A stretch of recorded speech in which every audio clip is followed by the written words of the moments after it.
cuz. Yeah, I got time, cuz. You lucky on that day I was acting cool, cuz. What? Nigga, what's up? How gangster are you, cuz? What? I don't fuck with you, cuz you disrespecting me. Woo! I don't fuck with you, cuz you disrespecting me. I go hard, cuz. Hey, y'all. Hope y'all are doing good. Make sure everything's set up. Come on in. Hold on, because I know my other screen gonna go blasting. Hey, y'all. Okay, there we go. You know, my loud mouth, honey. Hey, y'all. All right. You guys are here. Child, it's been a long day. I had to take a nap. I know y'all were expecting me to go live earlier. I had to take a nap. It's been a lot going on. As far as like social media. Let me move so y'all can see everything. Y'all see my new little icons. Hit the subscribe button if you're not subscribed, or if YouTube has unsubscribed you. That is a reminder to subscribe to my channel. Y'all see my little Grout guy with his little cute stuff. Y'all know I'm Team Marvel, honey, and I'm a plant mom. So I got Grout in the house, and that is a real plant on his head, okay? I don't do fake plants in my house. No fake plants allowed. So thank you guys. Y'all like the hair. Y'all not like to switch it up, honey. I look different every time I go live, okay? So it has been a lot going on. I took a nap, so I'm ready to talk. We're ready for more people. Come on in, people. Come on in. So not only, gosh, it's so much stuff to talk about. I also want to address some stuff. Let's do that while people are coming. You know, people are getting their dinner together, putting their kids to bed and shit. It's late. Thank you guys so much. I appreciate it. Y'all like the spilling teacups? Okay. Y'all like the floating teacups? I appreciate y'all. Y'all like the backdrop? Like I said, it's not all the way done yet, but at least we started on the office. The rest of the office is beautiful. Thank you to everybody who showed me love on my shower.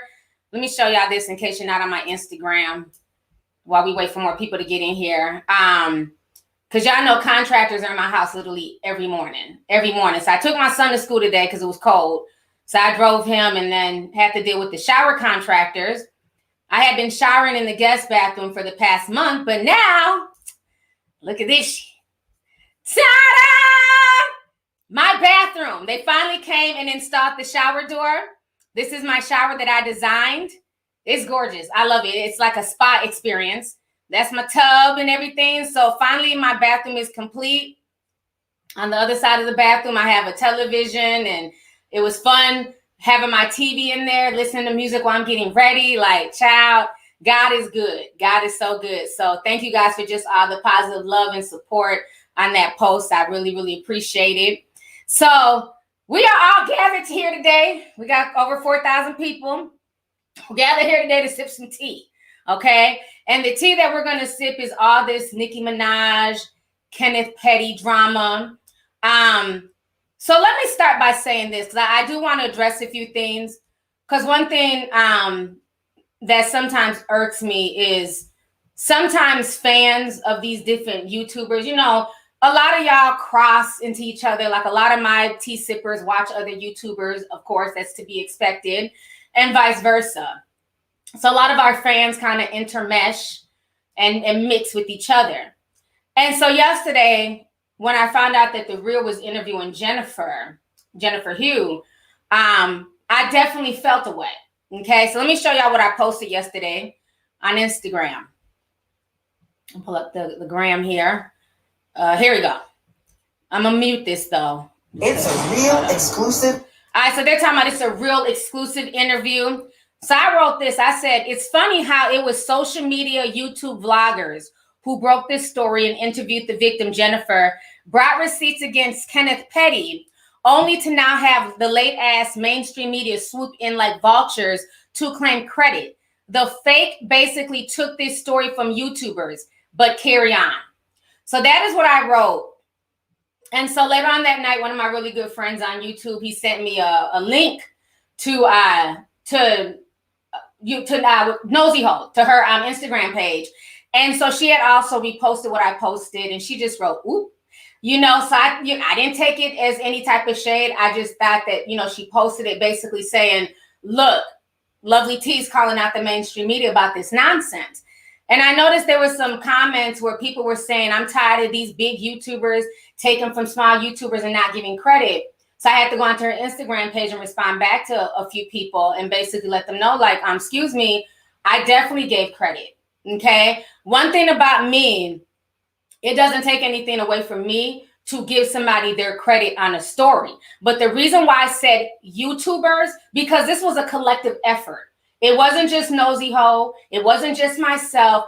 They've been talking about on YouTube about this Jennifer situation for damn near 3 years. Okay, that is why I said YouTubers, to be fair. If it was all about me, I'd have been like, well, I did and I broke. I didn't do that. I said it was YouTubers, meaning YouTubers as a collective.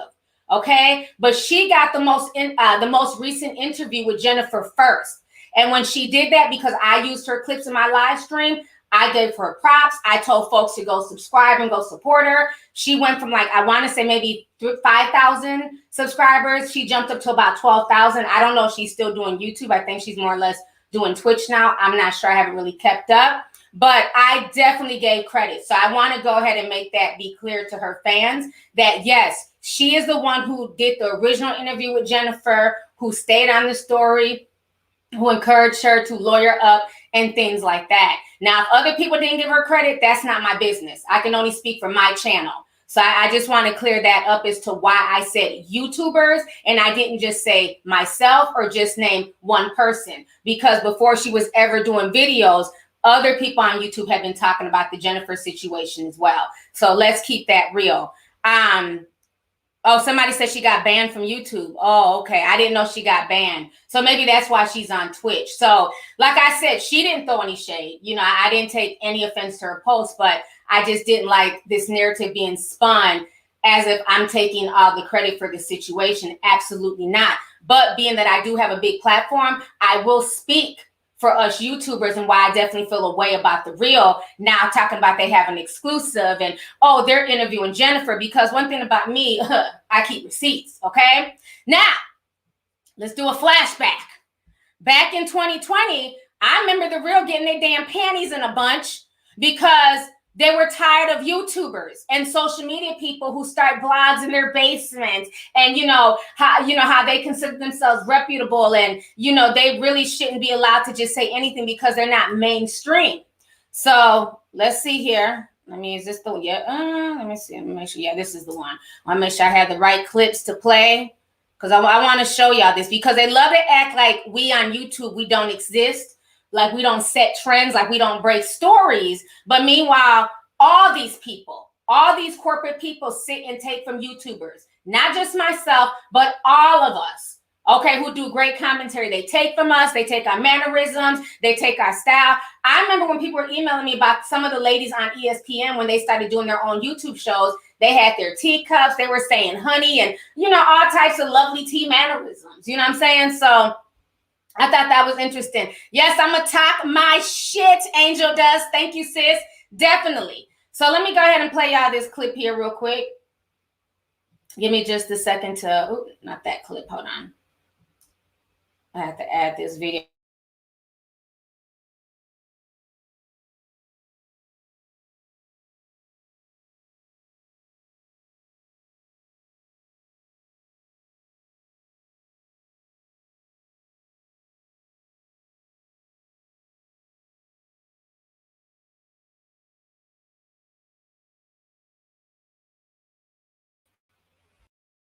This is weird. That's the second time that has happened.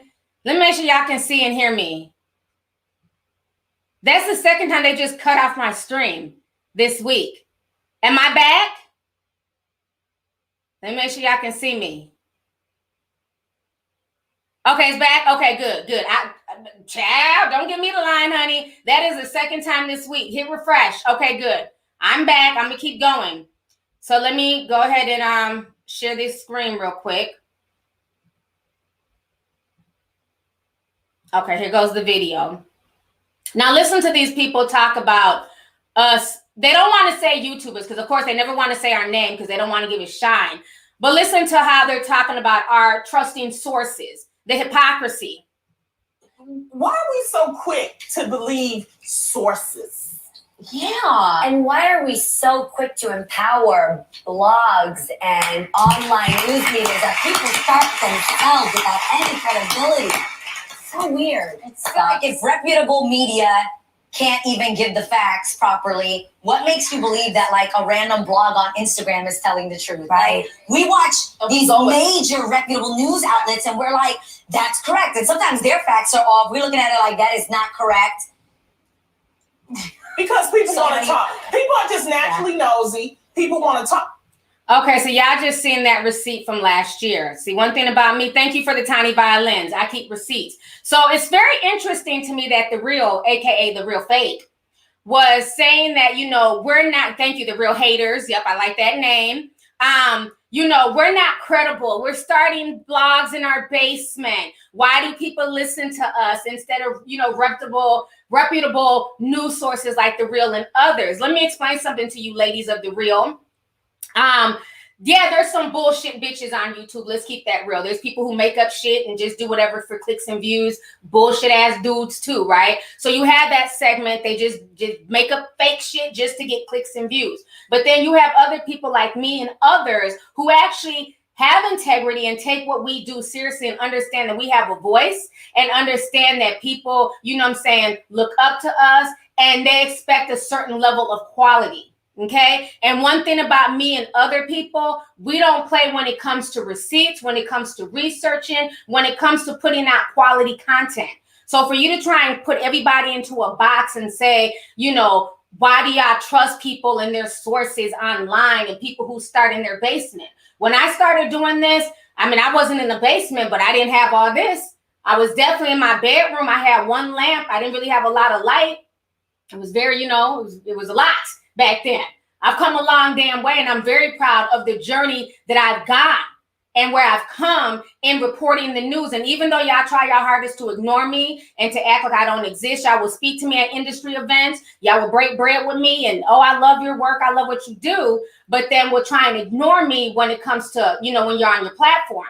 So even though they do all that, I can say that at the end of the day, I love what I do and I take my job seriously. So I take offense when they try and paint internet commentators with one brush and saying that, you know, we're just making things up or that we're not reputable. When a lot of the shit that they get and they speak, let's talk about the rumor report, Angela Yee. She literally will take my stuff and other YouTuber stuff. They'll watch our videos and then regurgitate the shit on The Breakfast Club.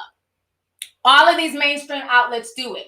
We'll put in all the work, all the research, contacting people, doing things, and then they'll turn around because they have bigger platforms and regurgitate it. Just like for months, I was warning people about the fentanyl in the weed. I had BL Sherelle come on there and we did an hour-long podcast. And then I reminded everybody when Michael had died, the actor, when he died not too long ago about the weed and fentanyl, the very next day, Joe Budden's podcast was talking about weed and fentanyl. So they sit and they watch everything we do. So no, I'm going to take offense to that because a year ago, we were unreliable. We weren't credible. But it's very interesting. How did y'all find Jennifer? She wasn't reaching out to the mainstream. The mainstream wasn't reaching out to her.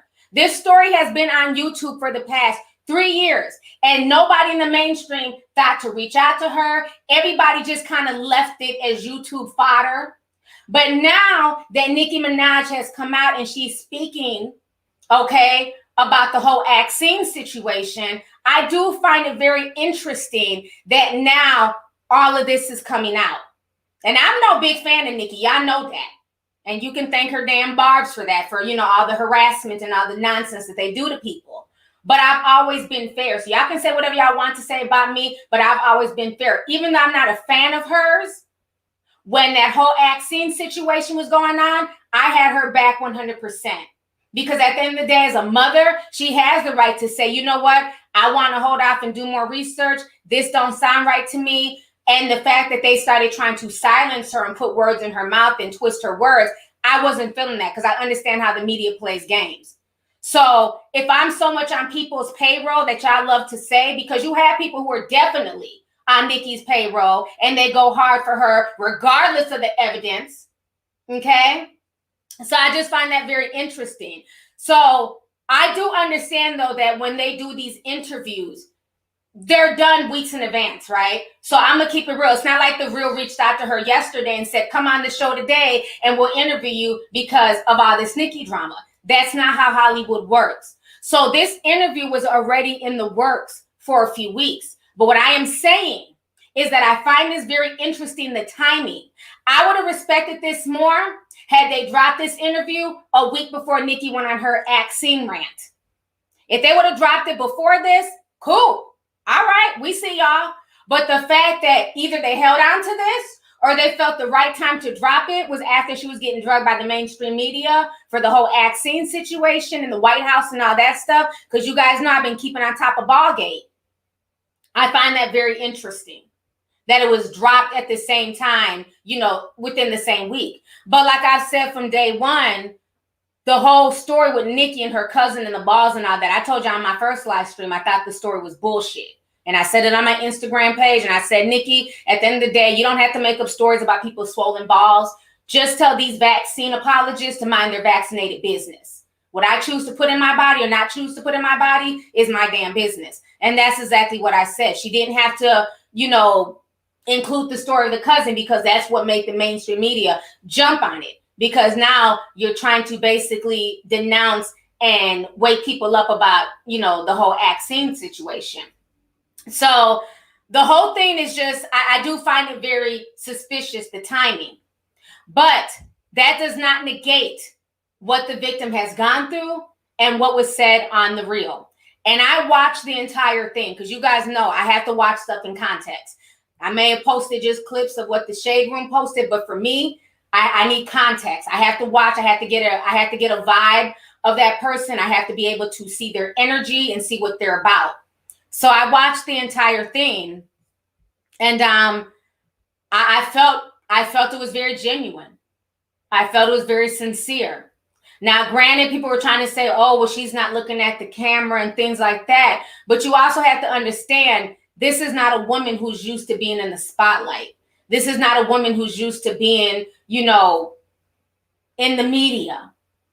It's a lot when you're on set and there's bright lights shining at you. When you're at home, you're just seeing that person on camera. You're seeing the other host. But what you guys don't understand is that there's 50 million things going on in those studios. There's producers. There's lighting techs. There's audience members. It's so much stuff going on that will overwhelm anybody if you're not from that world. But the fact that when she was talking, she was dropping tears, you could tell, like, you know, she's really been through a lot. So I definitely, my heart goes out to her watching that interview. And I see a lot of people are dragging her on social media, shaming her and things like that. Right now, she is currently trending worldwide. She's trending all over Twitter. It looks like it just refreshed. Now Toni Braxton is trending for some reason. But she's trending all over Twitter, and a lot of people are talking about this. They're pulling up old Nicki Minaj interviews as well. So let me go ahead and play you guys what was said on The Real. I edited it as best as I could. Give me just a second here. Because, you know, you can't just play the clips. I had to pause some of it. Where's the clip at? Hold on. Thought I had it on the screen. Hold on. Let me pull it up. It's on my drive still. Okay. Okay, here it is. So let me play this for y'all so y'all can hear what Jennifer had to say and the questions that they were asking her. Let me pull this up. Okay.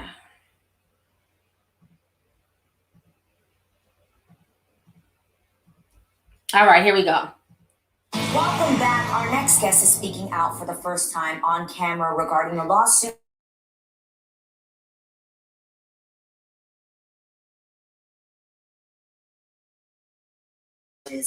We believe that all women's voices have the right to be heard, which is why we invited her to come here today.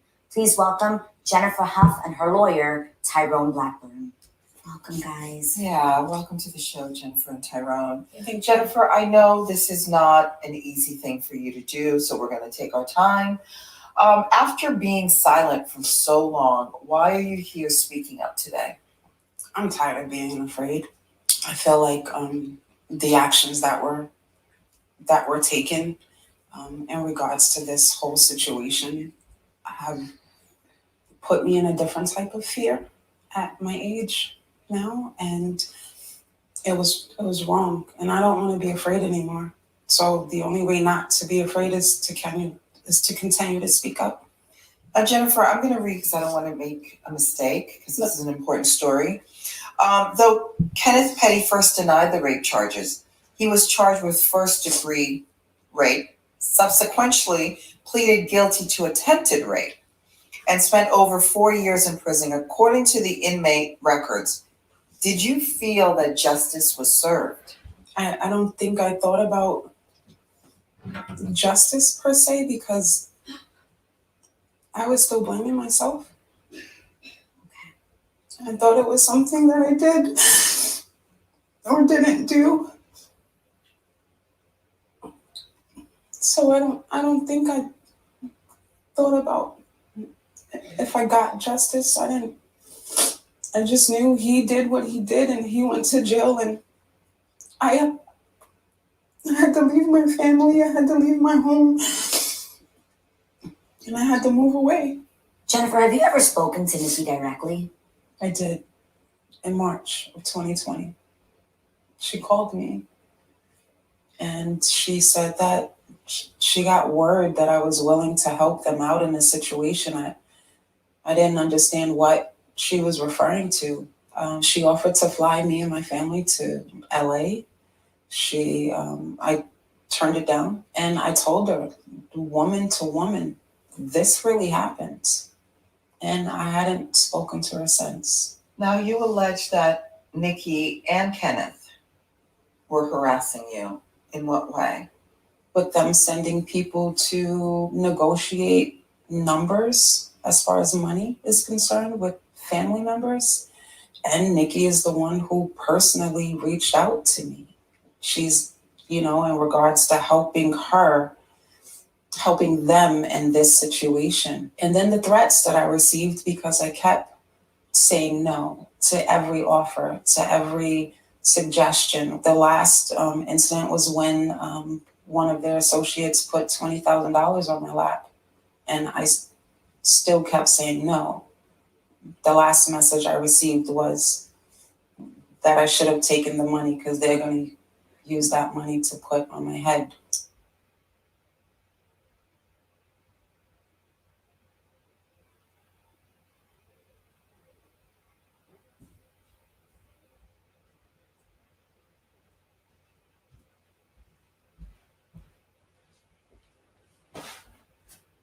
All right, give me just a second here. So you guys just heard everything that she had to say. And so it's a lot going on with this whole story. It's a lot to unpack. But what I don't like, I'm seeing like a lot of victim shaming with this woman. It's one thing if you guys don't believe her story or you feel like she's full of crap. I mean, I don't know. For me, I get sincerity. You guys will probably have to watch it yourselves. Go and watch the whole thing without the pauses and stuff in there. But I felt like everything she was saying was very sincere.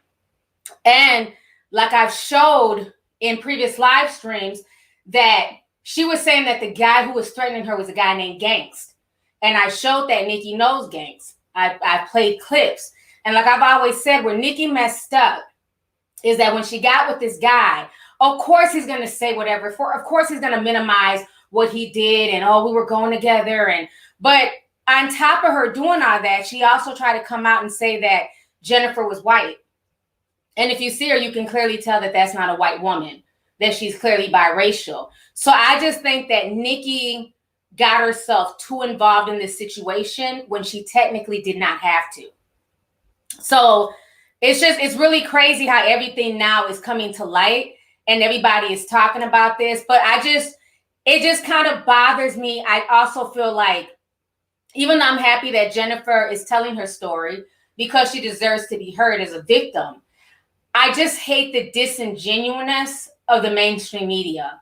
Because again, this woman has been telling the same story for a while now, and they weren't interested. So it's very interesting that now all of a sudden there's all this interest in the story, because this has become a major story. I mean, one, it's trending worldwide. Two, all the white publications are jumping on this.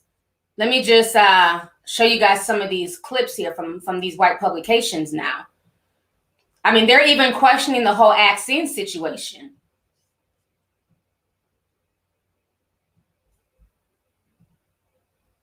Okay, here goes one right here. And they're basically saying, Kenneth Petty, Nicki Minaj's accuser, speaks publicly on The Real. I'm tired of being afraid. This is USA Today. I mean, that's a major, major publication right there. On top of that, you also have this publication here, The Cut. They're saying, is Nicki Minaj trying to distract us from her legal troubles? So, I mean, you got the white folks now coming out doing think pieces. When YouTubers have been doing think pieces ever since Nicki started going on this whole vaccine rant, people were saying that. Because like I said in the last live stream, that it was very interesting that the same day of the Met Gala is the same day that she was officially served. Because they had been dodging the summons. So I think where she messed up is that she just did not need to get herself involved. If you want to date this dude, whatever, that's her business. Yeah, you can't control who the hell wants to, whatever, get engaged, have kids with. That's her business. But I think for her and her brand, she should have stayed out of it. It's like, I get it. She wants to try and defend her husband. But this is indefensible because, again, she has to relive this. And what people need to understand, like I said from day one, none of this would be a thing had they not tried to contact her, had he not did what he had to do. For 20 years, he's been registering as a sex offender. So let's keep that real. So for 20 years, he followed the law. But how convenient that once he gets with Nicki, all of a sudden he thinks that the law doesn't apply to him. Sir, that's not how it works. Once a sex offender, you're always a sex offender. That is why they have a sex offender registry. So to me, he disrespected Nicki and put her in a messed up situation where he just felt he didn't need to register. And I'm sure maybe she told him not to register because, it would look bad for her and it'd be one more thing for the blogs to talk about and this and that. But him not registering is what caused this snowball effect. Had he registered and done what he was supposed to do, there wouldn't have been a warrant out for his arrest. It wouldn't have ended up back in the paper. And they would have had no business to, no reason to contact the victim and tell her to recant her story. They don't care about the victim. It's all about mainly protecting Nicki's brand. And that's the part that's unfortunate. Let me go ahead and read some of these super chats here. Give me just a second. Dom sent $9.99. He sent the sticker. Thank you so much, Doms. Precious M says, hey, T, never commented. Love from London. Been watching since I was 19. I'm 27. I have no business being awake. It is 1 a.m., but I'm here for the tea. That's what's up. Thank you so much for coming through. Appreciate you, sis.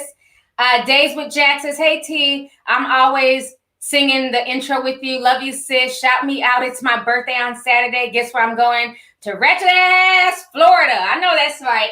Well, happy birthday. Happy early birthday. I hope you enjoy your time in Florida. And thank you so much for coming through and spending this evening with me. Appreciate you. Cattlecore sent $99.99. Thank you so much. She says, hey, T, Nicki and her Ken doll are finally getting the attention from the mainstream media that they deserve. But the real ones know where all the real content starts. When you do your housewarming party, are we all invited? Keep doing what you do. We all appreciate you. Thank you so much, sis. I appreciate you guys as well. That means a lot to me. Thank you for the support. And yes, and I think that's the problem is that people, people are no longer watching the mainstream media like that, either the news or the commentary people, even though they're called The Real. They don't keep it as real as people online. That's just the truth of the matter, because they don't want to offend and they want to tiptoe and they want to keep these celebrity relationships. Me personally, I don't give a fuck about any type of relationship, really. If it's genuine, cool, but you're not going to stop me from doing my job. Period, point blank. If I don't tell you how to rap, I don't tell you how to twerk, I don't tell you how to sing, I don't tell you how to act, don't tell me how to do my commentary. I'll never allow my platform to be compromised like that. So I think that's why a lot of people, they don't watch those shows, but they definitely watch. Remember, let me find this clip. Remember when I talked about the Kobe Bryant thing? Put a teacup if you remember when I talked about Kobe Bryant, when Vanessa ran to go sue the helicopter company. And I told people, I said, the only reason why she's running to go sue the helicopter company is because she's trying to divert attention away from the Bryant estate. So if she starts the lawsuit with the helicopter company, the rest of the victims' families will follow. I talked about this on a Sunday. That Monday, Lonnie Love literally said everything I said verbatim. And people were sending me this clip. I'm going to go ahead and share it with y'all. So when they try to act,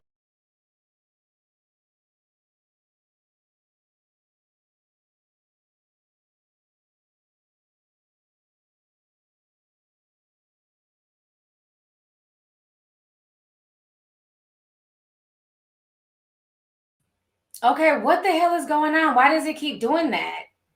It's like it just keeps blacking out. That is so weird. I don't know what that's about. Okay, I'm back now. Let me make sure y'all can see me. Hold up. Before I start the video. Okay. Y'all can see me. Yeah, I don't know what that's about. It just keeps crashing. That's weird. And everything is fine on my end. Okay, I'm back. I don't know. They're just pulling the stream. Like all the other pages are up, but the stream will just go black. That is so weird. I don't know. I don't know what's causing it. Okay, let me show y'all the video now. So this was me talking a few months ago about Kobe. Jump on board because you know with grief, eventually comes anger. Once that grief starts to subside, people are going to start looking, at lawsuits and trying to get money. So for her, let's focus on the helicopter company as a crash rather than people focusing on Kobe Bryant's estate and trying to take from me and the remaining daughters. So I can definitely see them going after, trying to go after his estate. I didn't the family speak. The flight was his urging. And yeah, and that's another thing too, that if the flight was Kobe's urging or that the pilot decided, against better judgment to do it because it was Kobe Bryant, those families could also come after the estate. Like, look, it's because of his celebrity status that my loved one is no longer here. Let's keep it real, you guys. I mean, I can't be fake. We live in a sue-happy world. I'm not saying it's right. I'm not saying it's okay. But that's the reality of the situation. And I believe that is why she's trying to steer everybody to keep the focus, the anger, the lawsuits, the animosity at the helicopter company and not at her husband. As the memorial was about to take place, there was a lawsuit filed. This was according to TMZ, a wrongful lawsuit Vanessa Bryant filed to the helicopter company. Yes. And I think she's probably doing that because more than likely there will be suits, and I'm just assuming there will be suits against Kobe's estate by the other people. So that's probably why you're going to see a lot of lawsuits and things happening now that the memorials and the funerals are taking place. What? All right, so y'all just saw that. Let me come back on the screen. So literally verbatim. And then you could tell like they weren't naturally her thoughts because she kept stuttering. Like she usually doesn't stutter when they're her own natural words. It's like she's trying to remember what I said on YouTube. So yeah, these folks watch everything we do and they jumped on the story because a lot of these platforms, they're not getting the views. Nobody's checking them for them like that. And so it's like, what's hot on social media? What's hot on these YouTube streets? And that's been a story that's been talked about for months. So it's like, okay, well, we're going to hop on that. We're going to talk about that. Now, one thing I will say, the lawyer, Tyrone Blackburn, he's the one who's representing Jennifer. He's also the lawyer in the T.I. case with a lot of the women that are coming against T.I. and Tiny. Now, one thing I will say is that he is keeping his foot on a lot of these folks' necks. So I will give him his props for giving a platform for victims. Now, the one case with T.I. and Tiny, it was dismissed. And I saw a lot of people celebrating and saying, see, they're innocent. But what people don't understand is it was dismissed because the statute of limitations had expired. So it didn't mean that they were guilty, but it didn't mean that they were innocent. It just means that it was just such an old case. But knowing Tyrone Blackburn, he's going to come back with more cases, and they better hope that it's nothing recent and that this person doesn't have real receipts, because he's definitely making a name for himself coming after these celebrities with the victims. So it's going to be very, very interesting to see how that ends up playing out. Let me go ahead here. The rest of the super chats left, so I can't go back and read them because it crashed. So I'm sorry about that. I know there was like a few other $100 super chats. Monique Lowell, she sent $200 super chats. Thank you so much, sis. I did see that before it crashed, so I appreciate you. Ngozi says they are working overtime to silence you, sis. We see it for what it is. Yeah, it's probably the barbs or somebody, you know, flagging the shit. I don't know. It's just weird, but it's all good. I'm going to keep going, though. So thank you so much, sis. Shy Guy sent $10. Says, hey, T, love you. Glad I caught the live. YouTube damn sure didn't send me a notification. Luckily, I was roaming around YouTube anyways. I want to join this Discord, T. Let me in. Thank you so much for the super chat. I appreciate you. Right now, the Discord is shut down. We are having our big 1-year anniversary party this Friday. So we may open up again, maybe sometime in November, but right now it is officially shut down. But thank you so much for the super chat. I appreciate you. Kanisha Generate sent $4.99. She sent a sticker. Thank you so much. I appreciate you.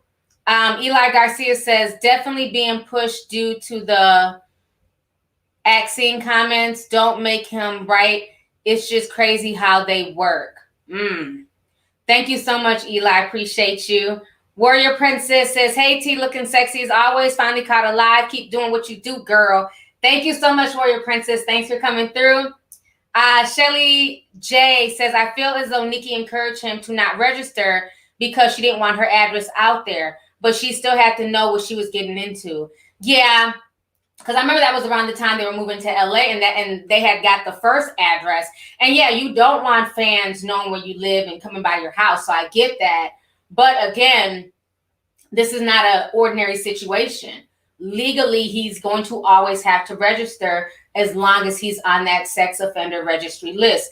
That's just how it works. You know, regardless of who you're with or who you're dating now in your future, that doesn't negate the past. So I believe that's where they messed up, and especially contacting her and threatening her. That's never okay because she didn't ask to be brought into all this nonsense. Mornise says, tell the real to talk to victim. I don't know what that means. Excuse me. Genesis says, love you, T. Look beautiful. Thank you, Genesis. Jocelyn says, happy I caught this live. Yes, T, you are the queen for real. Thank you. Kenosha sent a $3 sticker. Thank you, Kenosha. Keosha. Big B says, been watching since I was 13. I'm 23 now. You're like a second mom to me. Thank you for all the knowledge. Bless you and your new home. Thank you so much, Big B. I appreciate you. So, like I said, there's also new information coming out. We don't know if this is 100%, but Nicki is supposed to be doing the Fenty Show on September 24th with Rihanna. It is now being reported by Sandra Rose and other blog outlets that Rihanna supposedly dropped Nicki from the Fenty Show. Like I said, Rihanna has not made an official statement, but these are the rumblings on social media. So let me go ahead and share this with you guys here. Okay. So a lot of the blogs are saying that she dropped her due to the whole Axine drama. But to me, that wouldn't really make sense. I believe it because if it's real, it was announced today, supposedly behind the scenes. It would make more sense for this to be attached to all the stuff that's going on the real. Because remember, when Drea made that joke about domestic violence, Rihanna dropped Drea. So they've been showing those clips on the Zeus network. And Drea lost her Fenty Show sponsorship and all that stuff. So to me, if this is real, I can see Rihanna dropping her because of all the drama that's come out with Jennifer and not necessarily because of the whole Axine situation. But this is what's being reported. They're saying Rihanna's Rihanna's Savage X Fenty Show is set to premiere on Amazon Prime Video. The star-studded lineup includes some of today's hottest artists and models. However, one rapper will not be among the lineup. Nicki made headlines last week when she told her Twitter followers she was unvaccinated and urged them to do their own research and stop watching mainstream news. MSNBC anchor Joy Reid dragged Nicki and accused her of jeopardizing the lives of Black people with her vaccine misinformation. Over 70% of Black NY residents are unvaccinated. Now Rihanna, 33, is weighing in, and media takeout, that's why I said take it with a grain of salt, has learned that Rihanna has dropped Nicki, 38, from the upcoming show Fenty Savage. I can't even talk. Fenty X Savage show. So this is what they're saying. But like I said, you know, and then you can watch the trailer, whatever.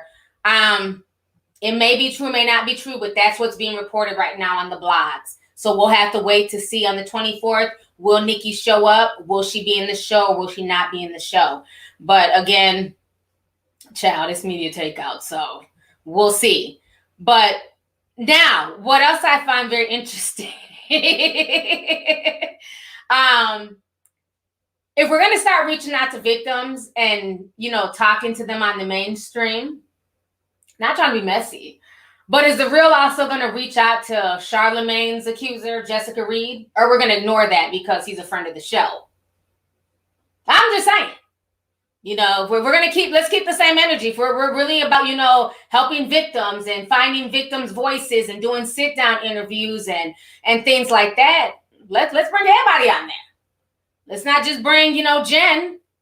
Let's bring Jessica Reed on there. Let's bring some of the real R. Kelly victims on there. You know what I'm saying? Not the bootleg ones who ran chasing fame, but the real ones.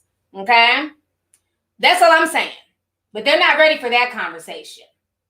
Because I know they know about that tea too. I'm just saying. So let's go ahead and talk about the next topic here. I wanted to get on. How long have I been on? It don't even seem like I've been on here a long time. We got 12,000 people.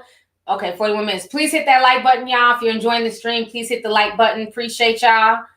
So I want to go ahead and talk about all this drama that is going on with the Gabby Petito situation. Okay? So if you guys don't know, I heard about this when it was going on. You know, my kids and their friends, they've been talking about this. And so, you know, we have this missing white girl, Gabby Petito. And they were saying that, you know, she's a van life. She's a, you know, vlogger, and she blogs her life on, you know, YouTube. And y'all know I'm not into a lot of vlogging channels. I don't watch I'm not into the van life community. I don't want to live in a van. I love living in this house. Okay. So initially I thought she was like this big, like, van life person. I thought, you know, she had millions of followers.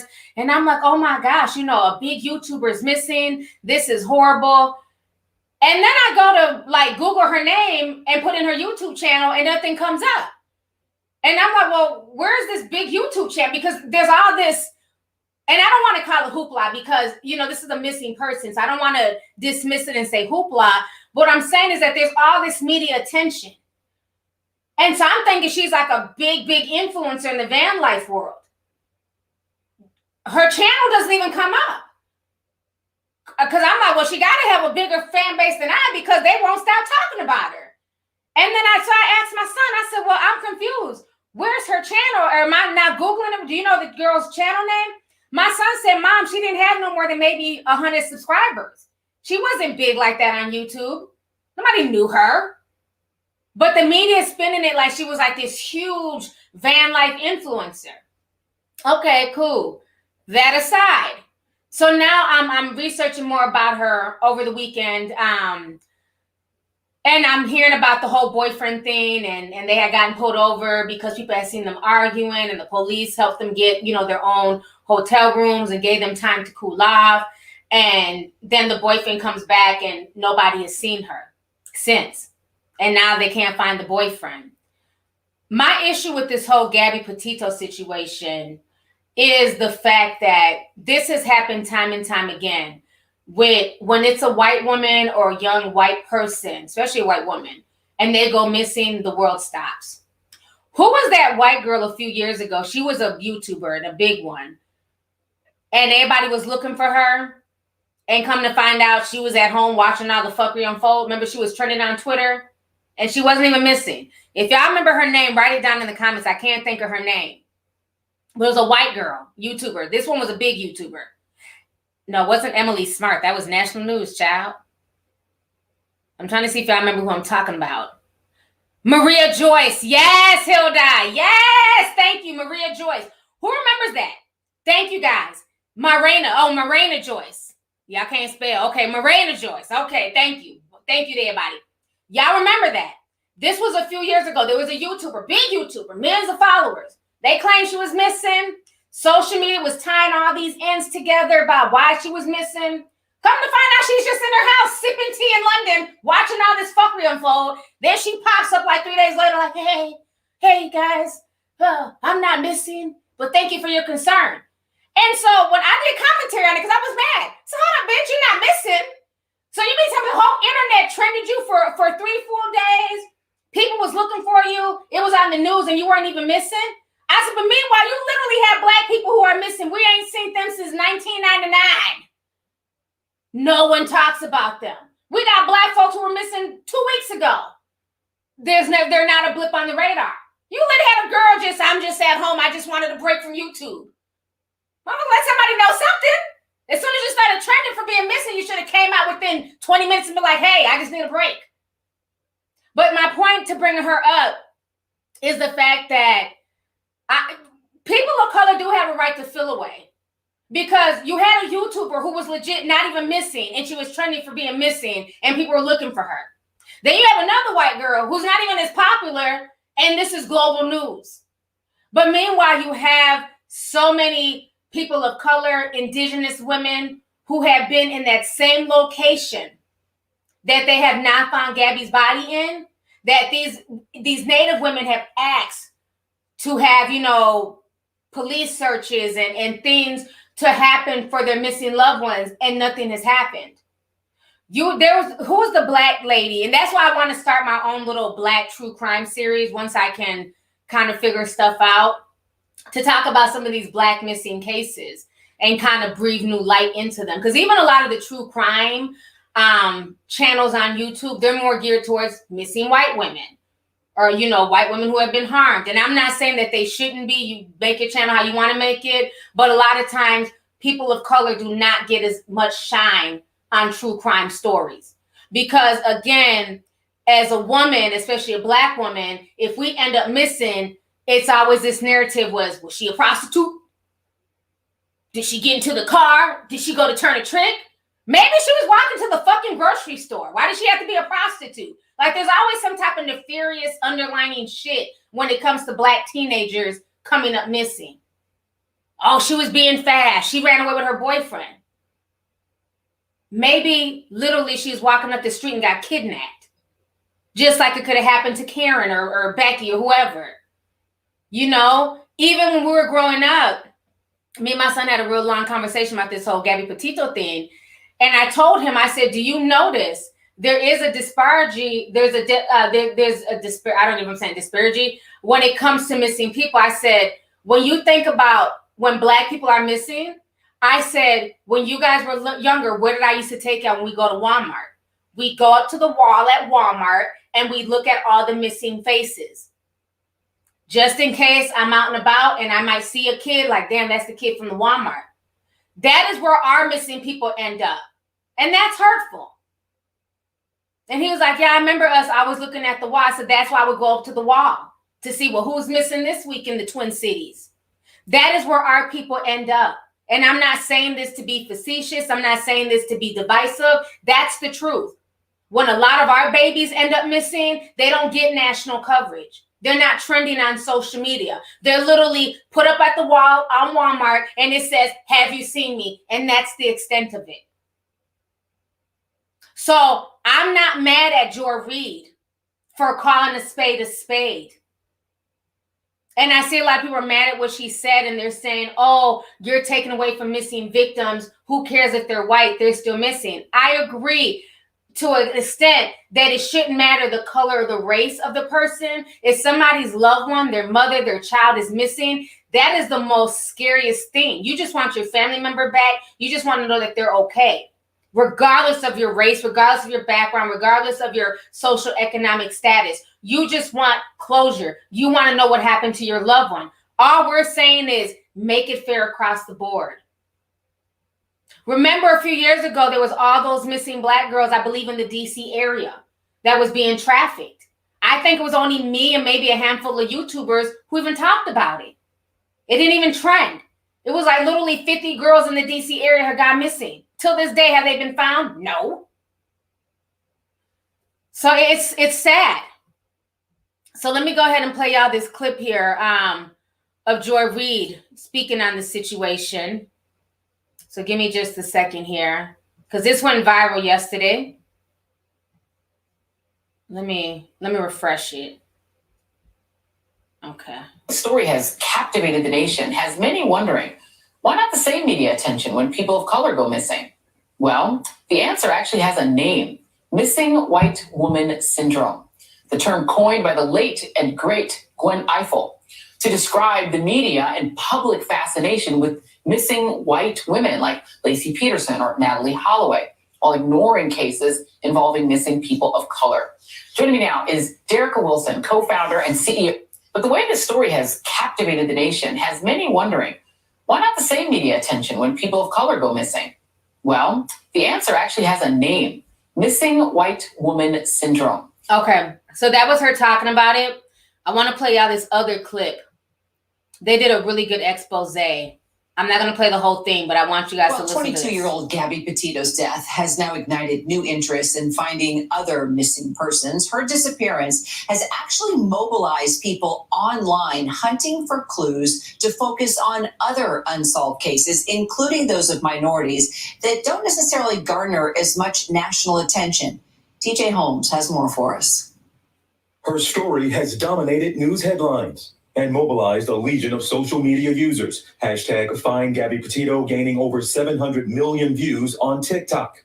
I'm hoping this can help someone identify him. Many of them now internet sleuths, exchanging theories as well as sharing info about possible sightings and clues. Psychologically, people just felt very close to her because of social media. But here's the despairing truth. Gabby Petito is one of so many reported missing each year. At the end of 2020, the FBI had over 89,000 active missing persons cases. 45% of those cases, people of color. Petito's story has renewed debate about which cases get attention and the media's seeming infatuation with missing white women. But her case also sparked a call to action to bring others home, like Daniel Robinson, a 24-year-old geologist who went missing in the desert outside Buckeye, Arizona in late June. His Jeep was found mangled July 19th, about 4 miles from where he was last seen. The Buckeye Police Department says in a statement, investigators are utilizing every resource possible to locate him, including assistance from partner agencies and information provided by the public. His family has also organized searches in the desert heat. I thank God for all the volunteers who left their houses every morning, in the mornings and spend out time out there in the desert. There's also Maya Miliete and Jelani Day. Miliete, a mother of 3, has been missing for over 9 months. The 39-year-old was last seen at her family home in Chula Vista, California. Day, a 25-year-old graduate student at Illinois State University, was last seen August 24th in Bloomington, Illinois. His car was discovered 2 days later, but no signs of Day. Jelani is, he's a sweetheart. I shouldn't have to beg. I shouldn't have to plead. I shouldn't have to feel that there is a racial disparity. I shouldn't have to feel any but that.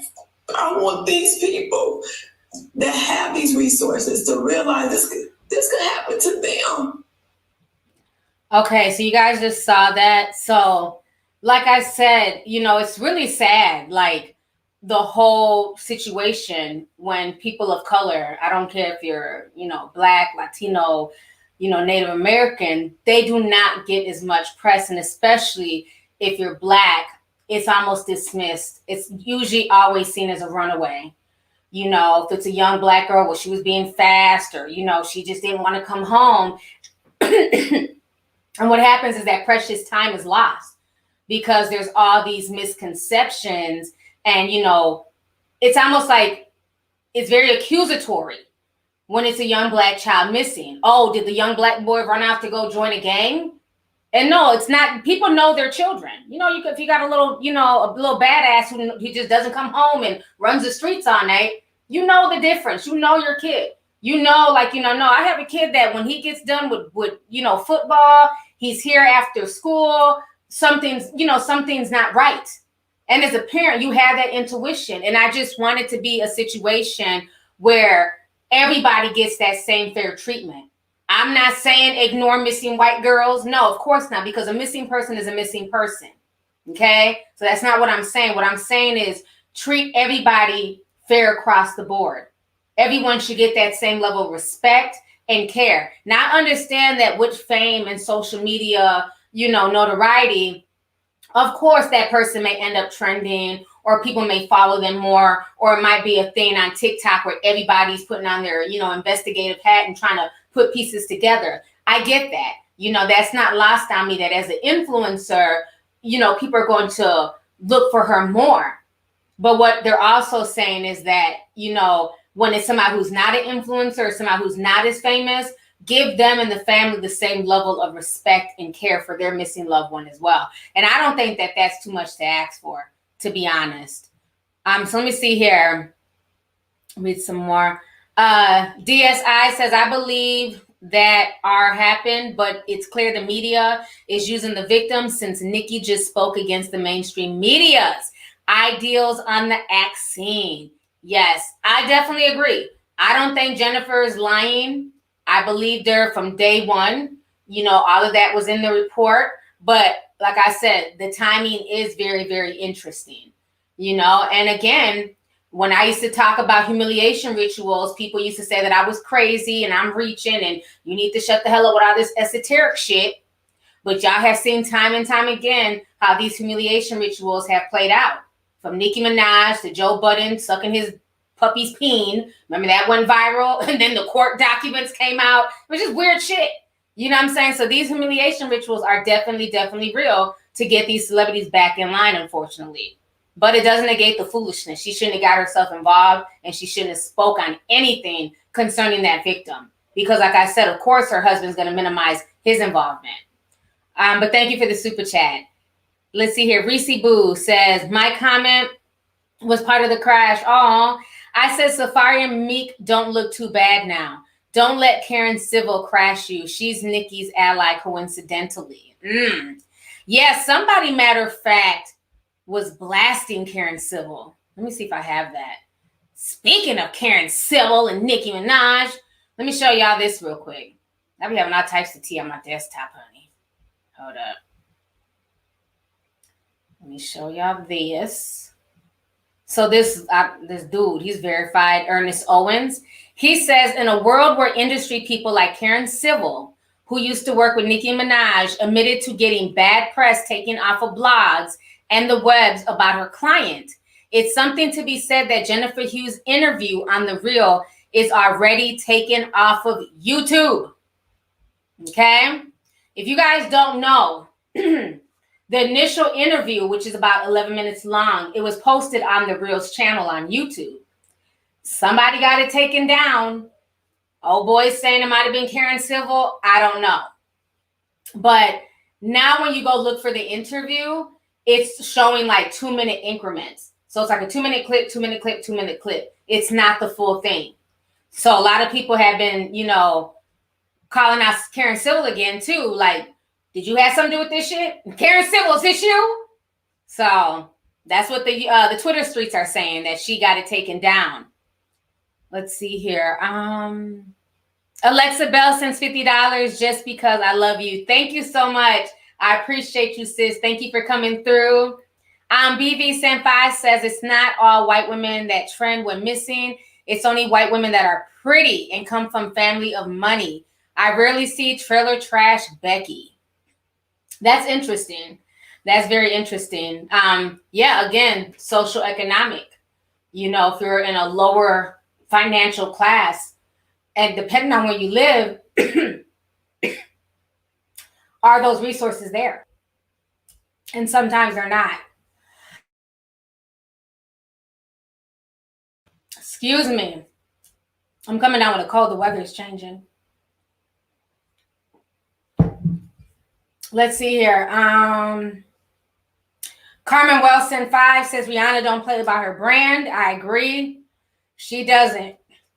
But we'll have to see if Nicki shows up or if she's there. But that's the tea on the streets. Jasmine says, I love your content. Been watching you since 2014. Wanted to show some love. She said 1999. Thank you so much, Jasmine. I appreciate you. Stacy sent 5. Says, love you, T. Been a tea sipper for 8 years. Straight from Ratchet Ass, Florida. Thank you so much, Stacy. Fly Phoenix 22 says, Nicki isn't in the trailer. Love you, T. I did play the trailer and I did not see her. But again, maybe she's a surprise guest. So we'll have to wait, you know what I'm saying, for the Fenty show to, you know, pop and see if Nicki's there. But that's what's being mumbled in the streets. So I don't know. Let's see here. Alyssa Strickland says, hey, T, I love watching you and been watching for years. You always bring the real tea. Thank you so much. Appreciate you, love. Highly Protected says, Gabby is being pushed to overshadow the 15 indigenous women that went missing over the weekend in the same area. Oh, wow. Now, I didn't know that they went missing in that same area in one weekend, 15 women. Yeah, that's sad. Black Ice says she was found dead. Yep, I heard about that today. Thank you for the super chat. May Karma says, sending love. You always look amazing. Passing by to show my support. I will catch you live later today. Thank you so much. Appreciate you. Kiosha sent another 5. Says, hey, T, I love tuning into your unbiased take. I don't even watch news anymore. I just tune into you, LOL. My 8-year-old is always like, Mom, Lovelyti is on live. Thank you, your 8-year-old, for your support. I appreciate you so much. Thank you, guys. Angel Star Sim 499 says, hey, T, did you see the different treatment of the Black Haitians on the border versus the Hispanic immigrants? Do I even want to speak on that? Let me speak on it because I don't care. Okay, so I saw the pictures, and again, in my personal opinion, the mainstream media loves to fan flames of division. Okay? So when I saw it, they were saying that these men were on horses, whipping Haitians like it was slavery days. Get over here. Get back to the Mexico side of the border. Get your ass away from here. That's how the mainstream was making it seem. But if you really do your research, they weren't whips. They were horse reins. And you got to ask yourself, if somebody is trying to, one, ride on a horse and trying to, you know, get people away, how do you do that? And from what they're saying, that was protocol, that those were the reins. They weren't whipping human beings with them. Those were the reins. But another question, okay, bye. But another question that I have is, what does the mainstream media want done? Because they're so big to speak on, you know, this picture of like a few Haitian people supposedly getting whipped. And that's not even what was happening. So you mean to tell me that they're there with these high definition cameras, they're taking pictures of all this chaos. And if you understand a lot of the articles, they have since had to come back and retract the initial articles.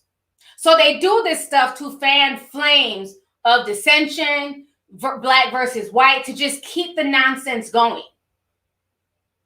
Several articles have had to come back and say that, yeah, we reached out to the Border Patrol and that's not what happened. So my thing is this.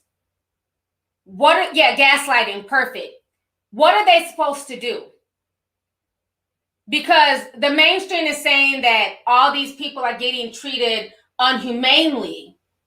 But there's been people pouring in for months at the border. So my thing is, what does the mainstream want done? Are they going to house these 13,000 people in their own posh neighborhoods? That's my question. What do they want done with 13,000 people literally living in this small Texas area in squalor?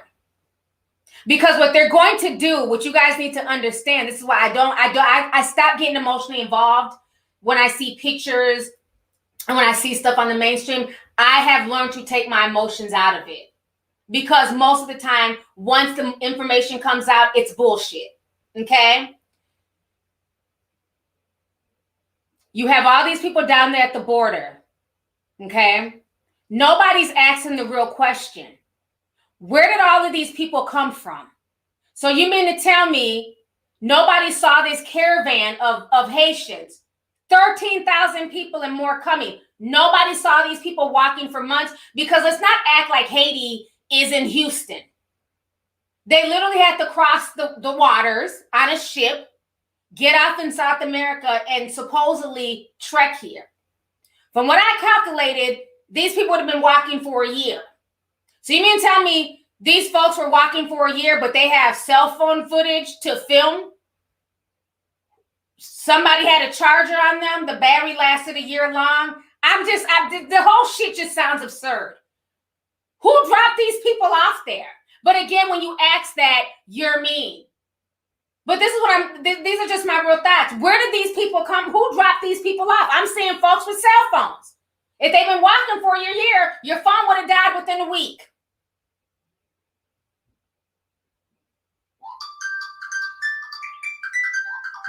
It's trash day. Y'all know I'm doing a late night vlog. I got alarms and stuff for the trash. I got kids leaving the house. I'm sorry, it's nighttime. It's a different type of element in my house. But yeah, so that's what I'm saying. They're trying to distract. You know what I'm saying? So let's post these pictures of these supposed border patrol people just whipping people like it's slavery days. Come on. Let's use common sense.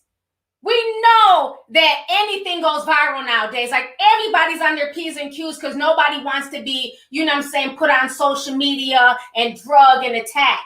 So people are going to be on their Q's and P's even more now. So you mean to tell me they see the mainstream media there, they see cameras, and they're going to pull out whips and just start whipping Haitians?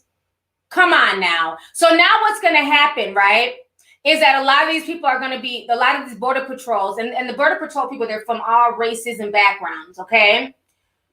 They're going to be so upset that now that they're being demonized for just trying to do their job, they're going to start quitting. We had a really good discussion the other day. If you guys missed the Zoom meeting, me and Kyle were talking. He brought up a very, very good point.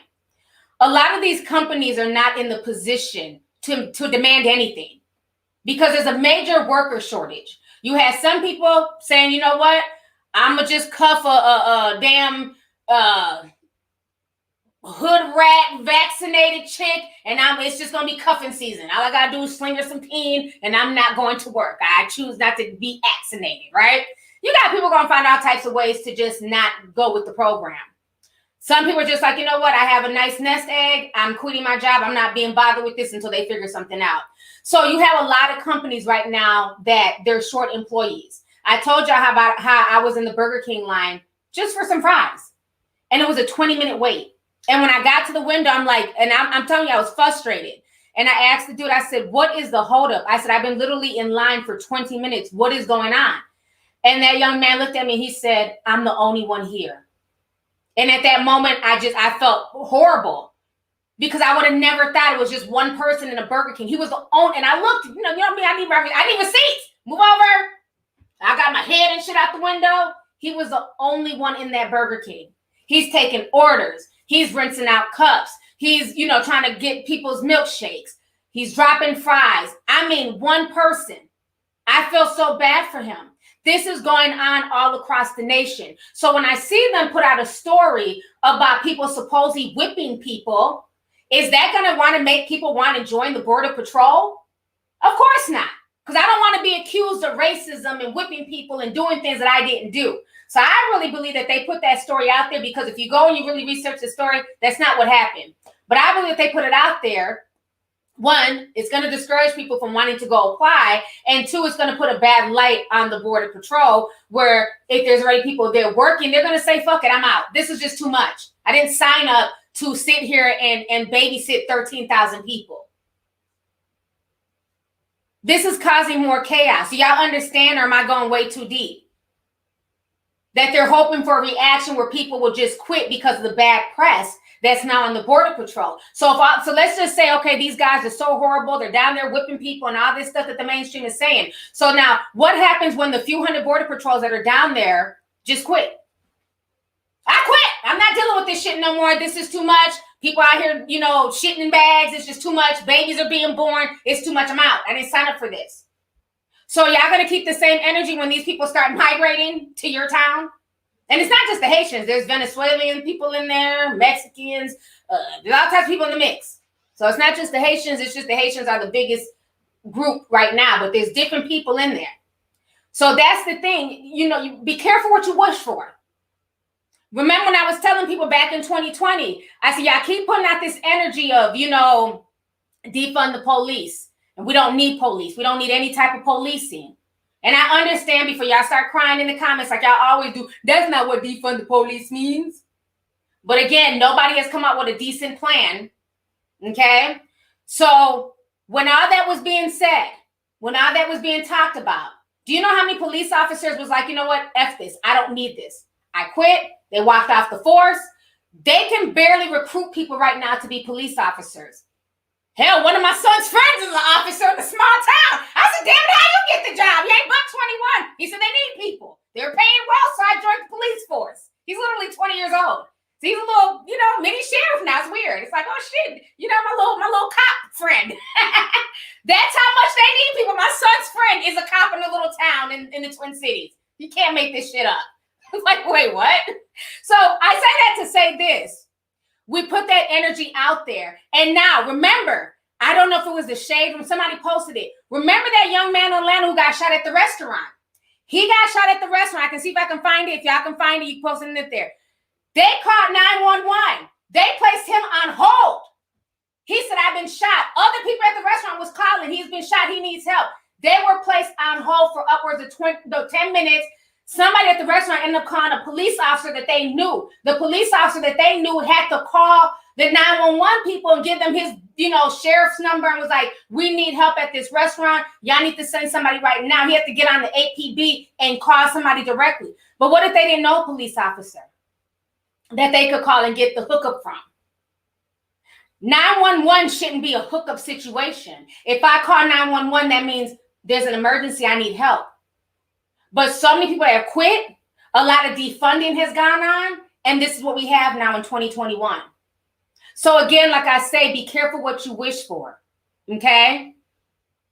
And so, Tiffany, I don't know if you're saying who cares to what I'm saying, but make sure you keep that same energy if something happens and you go to call 911 and they hang up on you or they put you on hold for 10 minutes. Okay?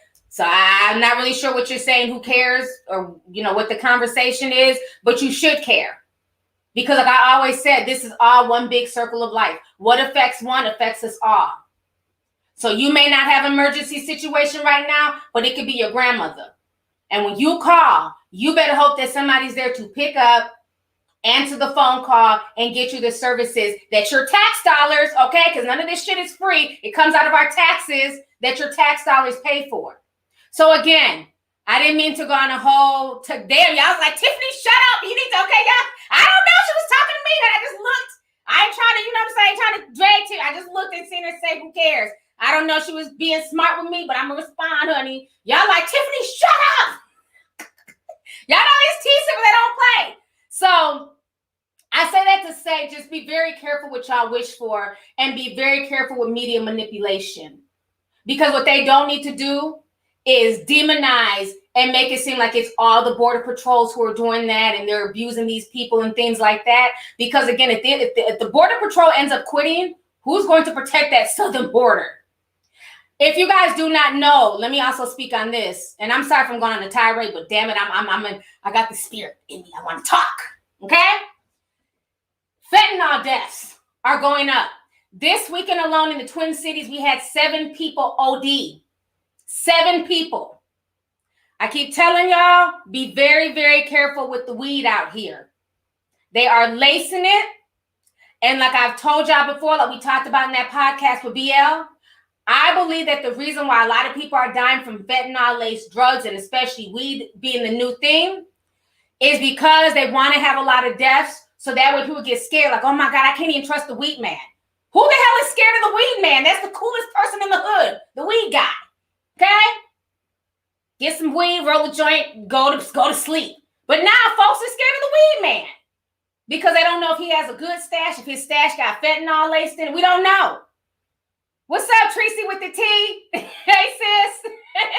We don't know. So I say that to say, I feel like all these deaths are happening for a reason. All this stuff is being laced for a reason. Because then they can say, well, don't trust the weed man. Don't smoke the weed man's weed because you could just die. You don't know what's in his stash. But we're legalizing marijuana nationwide. So why don't you smoke from our dispensaries? Granted, it costs an arm and a leg. The weed man's only going to charge you $20 for a damn dub. We're going to charge you $50, but at least you know it's safe. It's regulated. It's FDA approved. That's all I'm saying. So again, I bring that up to bring up the southern border. That fentanyl is getting in here some way, somehow. It's coming in through the southern border.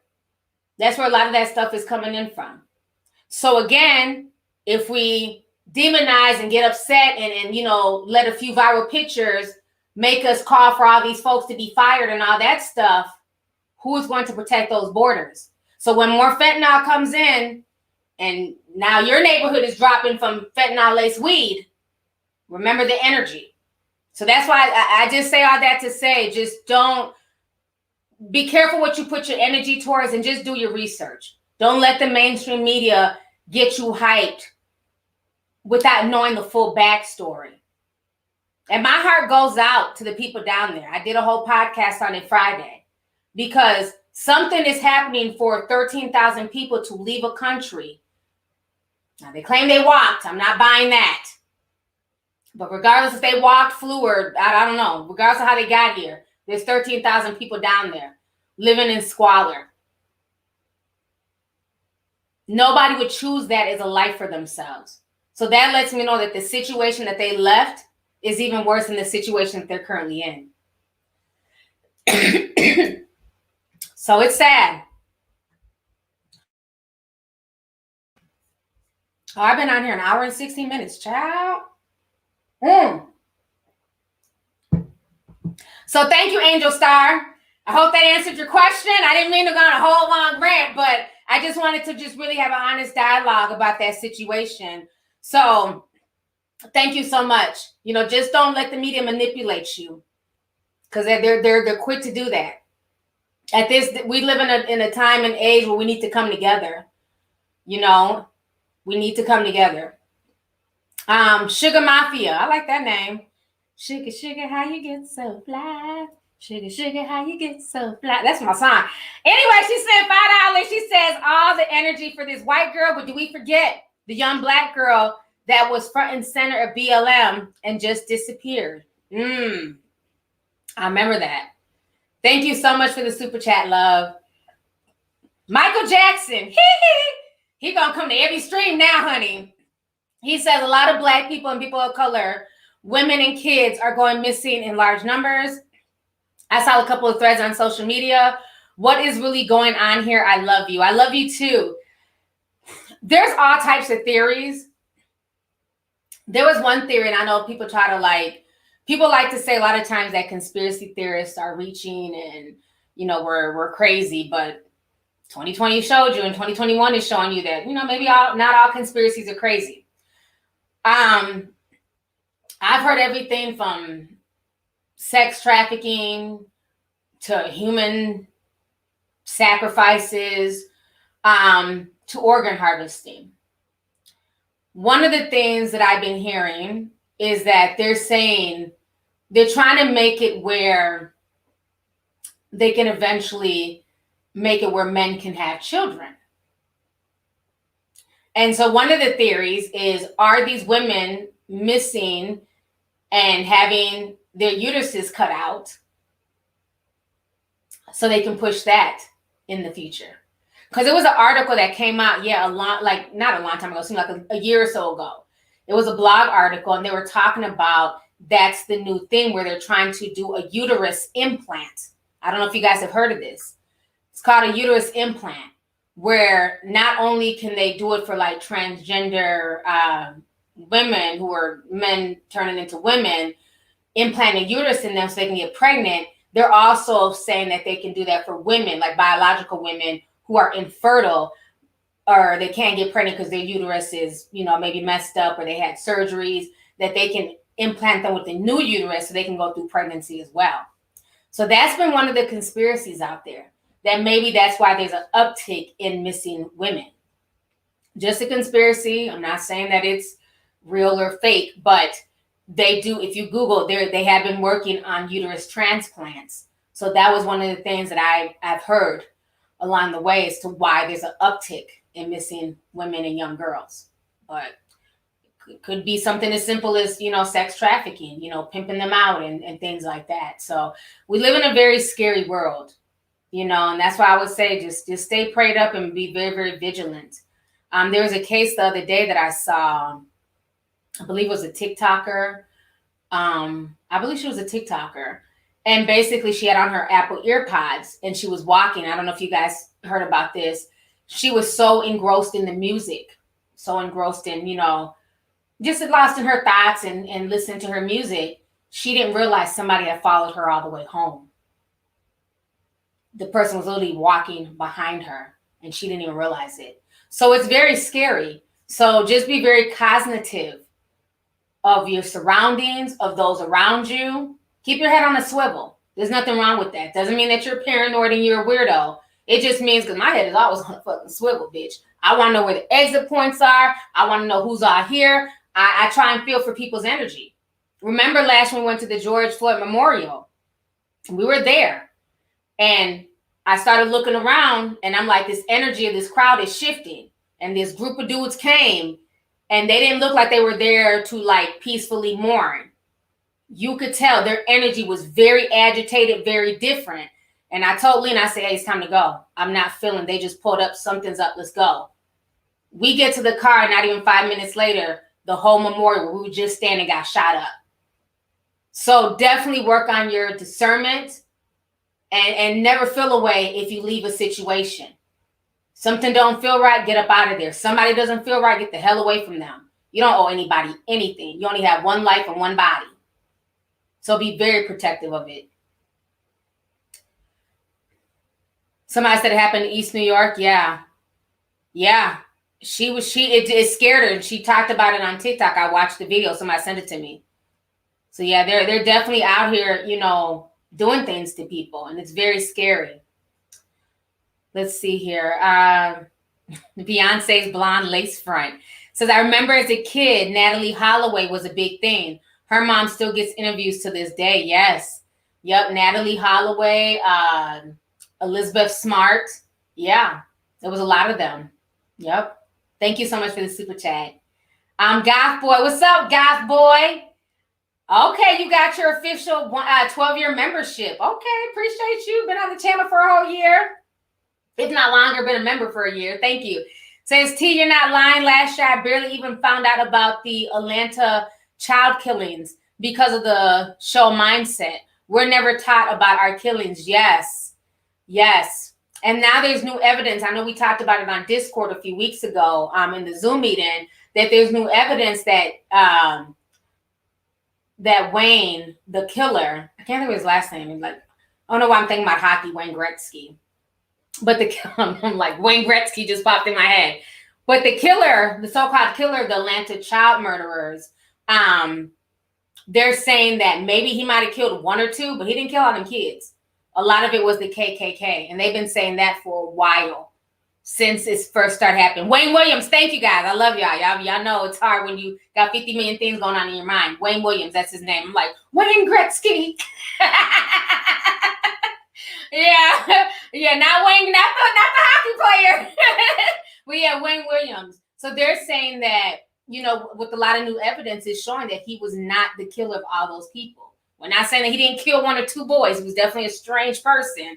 But they pinned a lot of those cases on him because they didn't want to start a racial war in Atlanta. That case goes very, very deep. Very deep.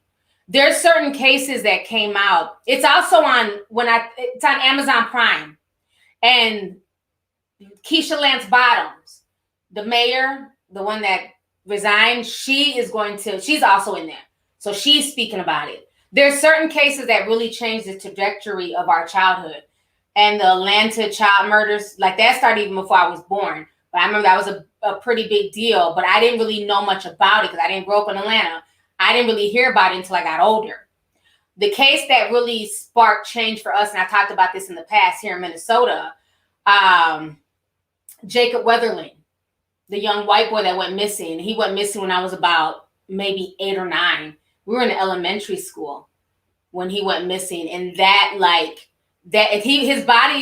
his killer finally admitted to killing him. And it came out maybe 3 years ago. I did a video, but that was like a case that like changed the trajectory for children up here in the Twin Cities, because he was just, riding his bike to like the video store and never came home. And it's scary. Just like with John Walsh, how his son Adam Walsh was kidnapped and killed. So yeah, and it's crazy that these things are still going on in this day and age with all the technology that we have. But imagine being a parent back in the 80s and 90s. I mean, the fact that a lot of us survived into adulthood, I look back on that and I'm just like, how did our parents do it? Because even now with this technology, I tell my sons, call me, let me know when you get to where you're going, let me know where you're about to go. They'll call and check in. And, if they're not home by a certain time, like, where you at? I could not even imagine being a parent back then. And you have no idea. Your kid leaves the house. There's no cell phone. They don't have a quarter to call on the payphone because we just leave. We never thought them, child, we just left in the 90s. We just leave. All right, see you when I see you. You know what I mean? Might be back by 10, might come in at 2, sneaking in the house, But yeah, there was no way, to communicate with your kids back then. So that's crazy. It is crazy. Yeah. Somebody said I'm an 86 baby. We just used to go. Yeah, we just up and leave. And that was it. You don't know if your child made it to school. You would not know if your child made it to school until they came home from school. And that's how it was when we grew up. So we had to be tough. It wasn't all this coddling shit. Like somebody tried to get mad the other day and leave a real snarky comment. Like, you should have picked up your son. I would have just not lied to him. Well, that's on you. I'm not about to drop everything I'm about to do right in this moment. My son is 16 years old. He's not 6. The principal wasn't babysitting him. When I can't pick him up right at that moment, guess what he does? He's on the basketball team. Go on the basketball, go in the gym and go shoot some hoops. I'll be there in an hour. I don't coddle them like that, At the end of the day, everybody has to grow up and figure their own way and figure out life. But yeah, let's get that cleared up. My child is 16. Well, 15 going on 16. He'll be 16 like next week. But yeah, he's not 6. So it wasn't like the principal was calling saying, hey, come pick up your kid. He was calling for a ride because it was raining. So, and at that point I was about to go live. So you're going to have to wait. So it was live. Well, I didn't have to end the live. His brother wouldn't pick him up. So it worked out. But yeah, that's just part of just what it is. Generation X. Yeah, Gen X. Yeah, we're tough, man. We're tough. Got to figure it out. Shit. We used to have to walk everywhere, figure out all the city buses. Wasn't no damn MapQuest and Google Maps and all that shit. You get on the wrong bus, you might end up on the east side in a neighborhood you've never been. You better figure out how the hell to get back home to your neighborhood. You'd have to ask people, hey, do you know what bus? I got on the wrong bus. You know what bus takes me back here? And you got to hope that they know what the hell they're talking about. I mean, one day I was lost for 5 hours. I was 12. But that's just what happened. You just have to figure out life. You know what I'm saying? I eventually made it home that day. 10 hours later, but I made it home. Lost as hell on a damn city bus. Let's see. I've been out here for an hour and a half. I'm about to get ready to go. Let me read these last few super chats. Candace Bland says, hey, T, I'm in the shop. We literally have a male lady who's missing and was pregnant. At the time of her disappearance, local Chicago media had the nerve to run the Petito story continuously. Shake my head. These hoes ain't loyal. Thank you so much, Candace Bland, for that super chat. I appreciate you. That's a shame. Chicago needs to be embarrassed for that. Y'all got a missing mail lady, a federal worker, somebody who's bringing folks the mail, and she's pregnant. Y'all don't run that 24/7, but y'all got the nerve to be running Gabby Petito's story 24/7, and she not even from your city. Child, a mess. Thank you so much. Let's see here. Mushu Willow sent 10, says, For support, there's a trans woman saying she's trying to get a uterus implanted. However, can't the chromosomes be a factor? XY, YX? This is nuts. Yeah, the uterus implantation thing is real. Like I said, that information came out about a year or so ago. So I guess if you had money to spend and implant a uterus, you can, but I don't know how that would work. I don't know if you would be able to have a successful pregnancy. I just don't know. Because again, like you said, there's certain hormones in the female body that, that help the pregnancy go along. And if you don't create those hormones naturally, do you have to inject it into yourself? And how is that baby going to turn out? Is it going to be just a normal, regular baby? Or, will there be some type of possible defect because there wasn't certain hormones and, it was an artificial womb? I don't know. I don't have the answers, but yeah, it's very, very real. It's very real. So thank you. All About Me sent $2, says, white women having low birth rates, hence the Texas abortion law. Yeah. We definitely talked about that in the Zoom meeting. Thank you so much for the super chat. Let's see here. Veronica says, T, that mood changed quickly. Love you. Love you too. Thank you. Jojo sent $9.99. She says, hey, they are using the story for their own purpose. Once they get Nicki to talk to people into taking the thing, I bet they'll make it go away. They don't truly care. You talking about the mainstream media? Yeah, they're definitely using it for their own purposes. I definitely agree with that. So thank you for the super chat. Sasuke says, Haiti, the only country that said no to the vaccine. I'm trying not to say it. Yes. And legend has it, that's why their president was assassinated. That's what they're saying. So I don't know. But thank you. Melinda F. sent 20, says they can track a whole storm in the ocean, but don't see 13K Black people walking to Mexico. That quick setup GoFundMe for publicity for hashtag Save Haiti. But where's the same energy when you're trying to leave the squalor? Thank you so much for the super chat. Yeah, that's why I said the whole thing just sounds it's just weird. I just don't get how 13,000 people show up. And some people are saying that they've been walking for a year.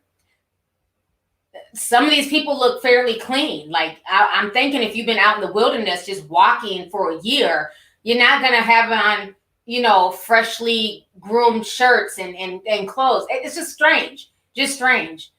I feel like maybe they started walking halfway and then were eventually just picked up and just dropped off there. Because it just doesn't make any sense. It's just strange. Jack DiCaprio said $99.99. Thank you so much.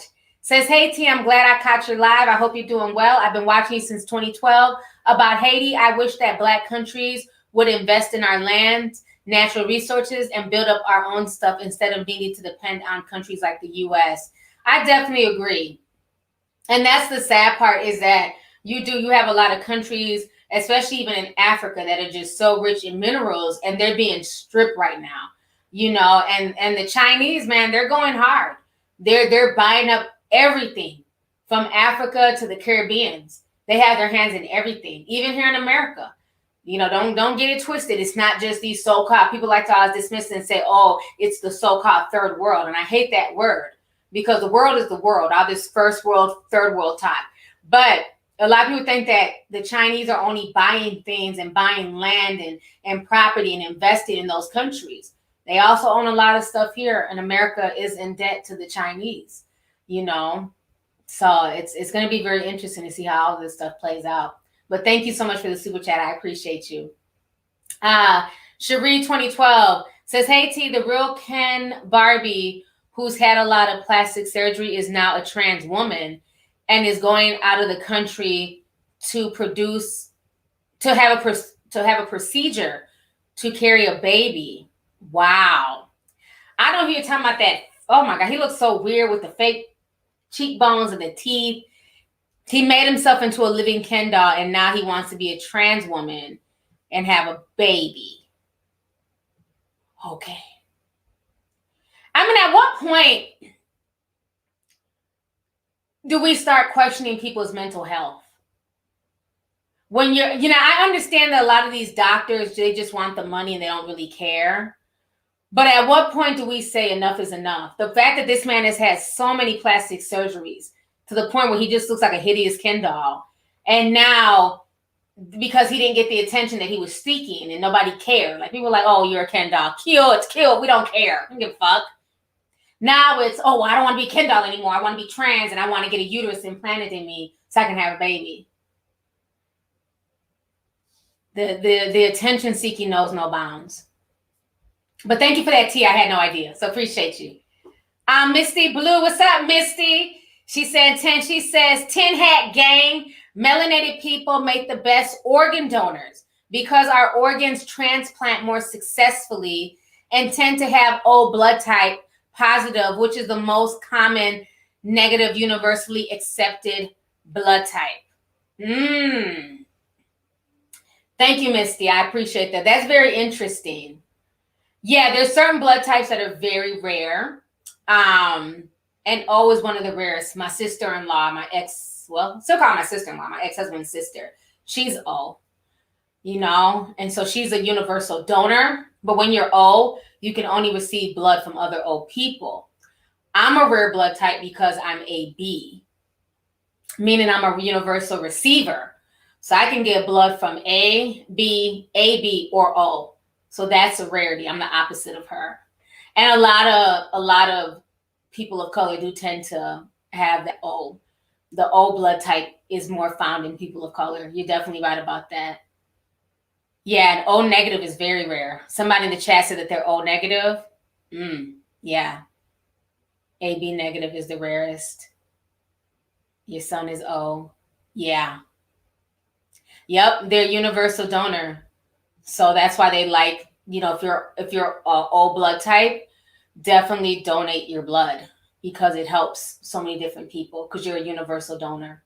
So thank you so much for that, Missy. Most Sim 499, she says a lady had a baby with a uterus implant last year. It was a successful birth. The article can be found on ABC News. Thank you so much for that. So, like I said, this is a real thing, but it was a lady. So I wonder if it was able to be successful because, again, as a woman, being able to produce those hormones. So I wonder if those hormones were able to be kicked in once that uterus was implanted. I don't know how it's going to work in men, though, because those are natural hormones that are already in male bodies. So that's the part that's going to be interesting. But yeah, that is one of the real conspiracies out here, that it might be because of this whole uterus implant thing. So thank you so much for that, sis. Isis James, just disappeared. Hold on. Says, Lord, I'm going to have nightmares, T. I'm sorry. Thank you for the super chat, love. Angel Christina says, hey, T, you're the news, the only news I listen to. You are the only reason I was prepared for COVID before it hit. The mainstream media, such a wise, smart queen. Love you and adore you 100. Thank you so much, sis. I appreciate you and thank you for coming through. And I'm glad I was able to sound the alarm for a lot of people. That means a lot to me. And thank you guys for taking heed as well. So thank you. TJ says, and you let your last mom going upside your head. LOL. I must have missed the first chat because that kind of confused me. But thank you for the super chat. Ricardo Lee says 5 hours. Damn, T. Thank you for the super chat. Dominique Turner says, hey, T, what do you think about the Erica Jane situation? I'm not sure who that is. Let me see if I can Google real quick. That name doesn't come up to me right away. Erica threatened over Tom Garati. Erica Jane claims Tom Garati's family and doctors dismissed her health concern.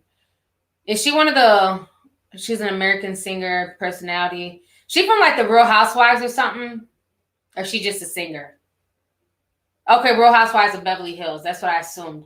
I don't know. I had to look more into that. I'm not really into the Real Housewives of Beverly Hills like that. I watch Atlanta. I watch Potomac. I love the Salt Lake ladies. New Jersey, that's my shit. I've never really been into the OC or the Beverly Hills people. And in New York, they were cool. But then when the redhead lady got kicked off, I kind of just stopped watching. But yeah, but thank you for that. New Mommy says, love you, T. Thank you for all you do. Thank you so much. You are more than welcome, and thanks for the super chat. Rachel Ray says Haitians are paying $5 to $10. Excuse me, not $10. Child, $5 to $10. Hell no, I missed that K. Paying $5 to $10K to travel to Mexico from Chile/Brazil. # Underground Railroad. Yeah, that makes a lot of sense, Rachel. There's a lot of things at play. Like I said, I refuse to believe that all these people just showed up and they trekked this long trek for a whole year. Yeah, there's definitely a lot at play. It's some type of underground railroad, some type of facility, some type of people bringing them here to the American border. And, you know, once they drop them off, those coyotes, they don't care. As long as they get their $5 to $10K, as long as they get you to your destination, that's it. They're not promising them that they're going to be automatically have, you know, entry into the U.S. They're just dropping them off and going about their way and counting their dollars. So it's like everybody's getting hustled, and it's really sad, especially these people who are being told to come to America, and there's, you know, a place for them here. And right now, there's really not. And now they have to figure out what to do with all these people. Now, I know they have been flying some people back to Haiti, but when you think about it, even if they're flying all these folks back to Haiti, who's paying for all this? The taxpayers of America.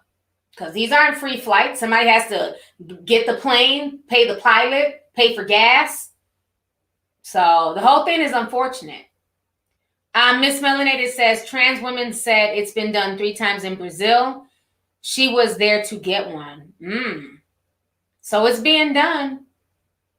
Thank you so much for the super chat, Miss Melanated.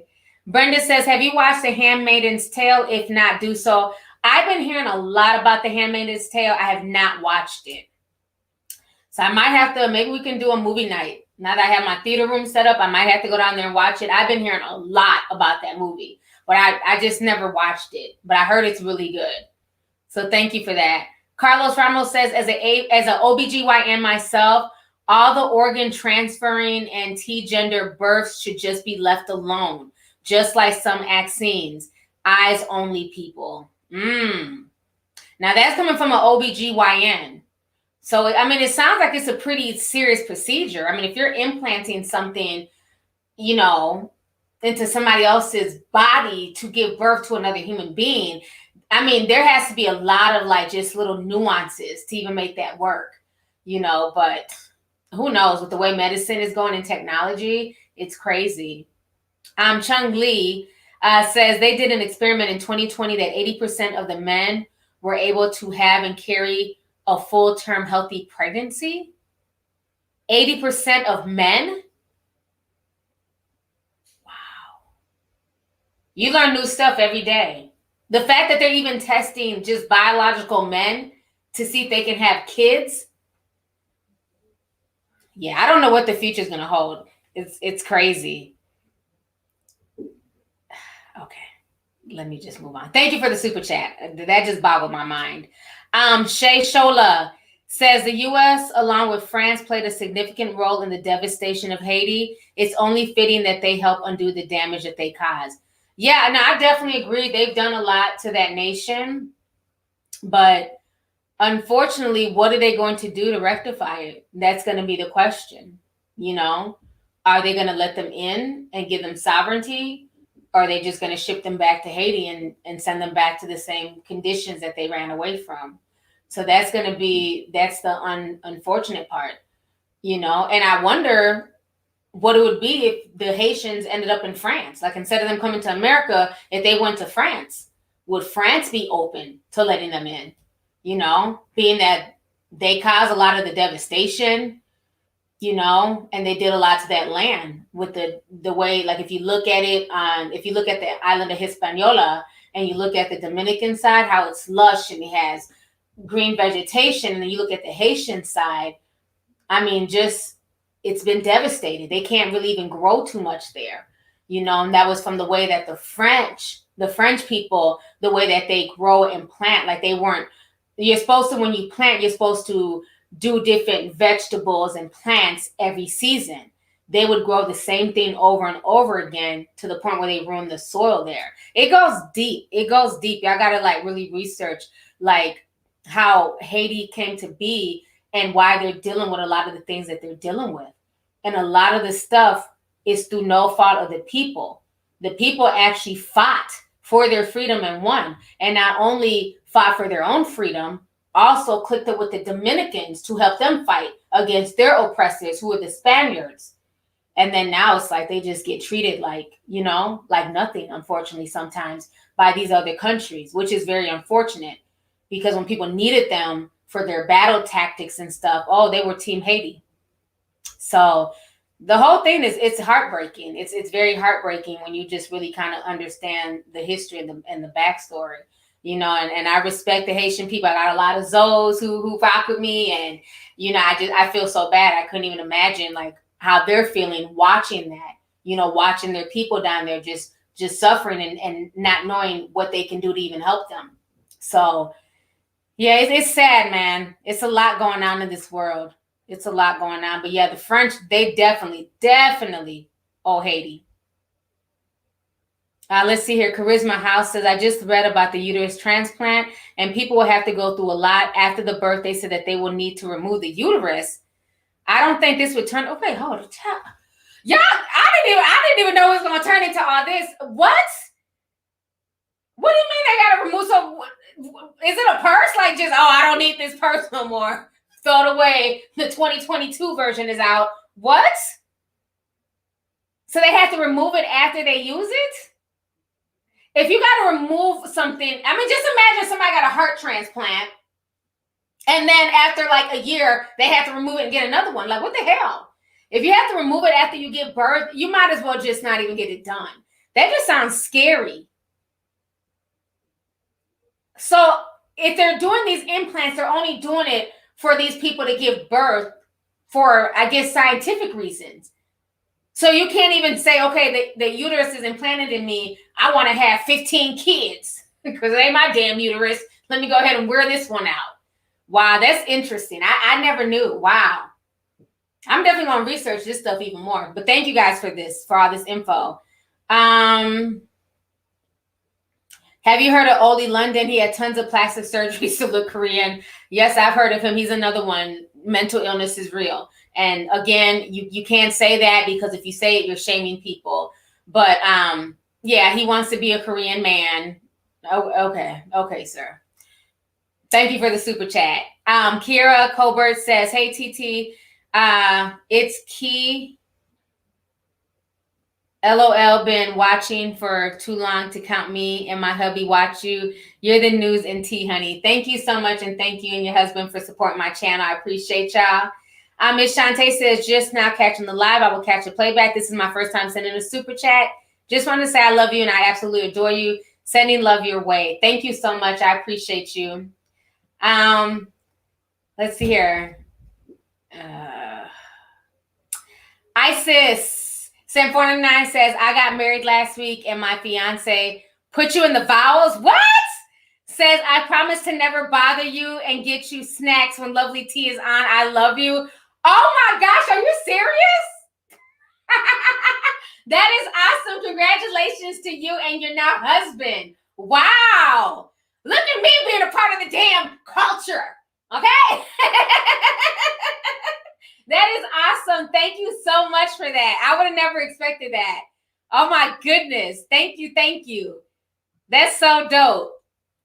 Let's see here. That's funny. I'm like, let's see. Her name is Zara. Says, hey T, have you heard about Bill Gates trying to change African agriculture? He wants them to plant a different way.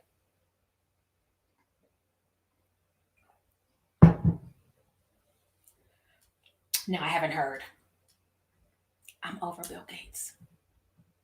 I'm over him.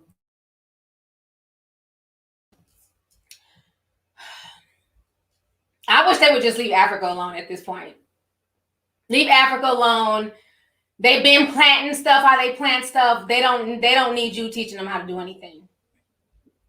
I trust nothing that he has going on at all. Let's see here. Satchel Page Sim 5 says, how about 89% of men pay their child support before having more babies? That'd be nice. We'll see if that ever happens. That'd be real nice. Let's see here. Thank you for the super chat. Mystery Woman 3800 says, "Hey T, just an FYI, the caregivers of autistic kiddos try the device Angel senses, especially if the kiddos elopes scary times." I don't know what any of that is that you just wrote. Angel device. I'm gonna have to Google that. I'm not sure what that is, but thank you for the super chat. Butterfly says, "Hey Auntie, I've been watching you since I was in 7th grade. I just turned 17 Tuesday. Love from a former baby tea sipper in Australia." Oh, that's awesome. Thank you so much. Hope you guys are doing good. I know the lockdowns. Oh shit, I gotta leave, man. I've been out here for almost 2 hours, but let me say this before I go. Australia is fighting back. Them workers, they was not having it yesterday. If y'all didn't see the videos, I had posted one on my Instagram page. Them Australians was going at it with the police yesterday, honey. They said, we are tired. Because now they're trying to mandate that like construction workers and truckers get the vaccine. And they're saying that if they don't get it, even though most of them work outside and all that stuff and don't even have to be around people like that and can just wear a mask, they're saying that they have to get it. And they're saying if they don't get it, they're going to be fired and they will not have any income. They won't be eligible for any type of unemployment, any type of benefits. So, child, they was going at it yesterday with the police. And I was here for it, bitch. I just sat there like, damn, Australia, they're just tired. They've been locked down for far too long. And especially, I know somebody left a really good comment on my Instagram page. And she's like, this has been going on now for like damn near 4 months, where they're watching the rest of the world be able to live their life. And they're literally on lockdown and cannot leave their homes. They're like 5 kilometers from their homes. So it's crazy. So on that note, you guys, I know I see a lot of super chats. I wish I could get them to them all. Let's see here. Let me read this last one. Sean says, "Hey T, I see your new bathroom. It's really nice, but you make sure you close the blinds when you bathe. We don't want any scandals over here." Yes, I have my electronic blinds. Trust me, I use them now. So I can't wait to officially shower tomorrow in my new shower that I've been waiting for like the past month and a half. So thank you so much. I appreciate it. And yeah, I'm to the point where I believe I was some type of architect in a former life, honey, or some type of interior decorator anyways. Because I think the bathroom turned out gorgeous, especially now that the full glass is in there. So thank you. So you guys, on that note, I'm about to go ahead and get ready to go. One last one. Blue Butterfly says, "Did you see the Devontae Hart story on Discovery streaming service? Thanks for being one of the first ones to cover the story. We can all hopefully learn from." Yeah, I didn't watch it, but it was funny that they came out with the story, after I was doing like a whole update on the Devontae Hart. A lot of people kept sending that to me, but regardless of the situation, I want stories like that to get out. So if somebody with a way bigger platform than what I have can get stories out like Devontae, like Jennifer, then, I'm here for it. At the end of the day, yeah, it'd be nice to get credit for certain things. The real was on some BS, but the most important thing is that the victim got to share her story. Just like with the Discovery Network, it's important that those victims, those 6 babies that were driven over a cliff by those crazy women, that, they put the real story out there and they allowed that story to reach a wider base, so that's all I can hope for, when we do these stories, that they do eventually get picked up and more eyes get on the story. So on that note, you guys, it's been 2 hours. This has been an amazing stream. I appreciate you guys for coming through this evening and spending some time with me. Apologize for some of the technical difficulties and, things crashing or whatever. But I will see you guys again. I'll have, I think, a podcast up tomorrow. So I'll have some more tea to spill about whatever, honey. And then Friday is the Discord party. And then I also will be doing not a flashback, but a Friday podcast for the news channel. So I'll see you guys then. You guys have a good night. Bye.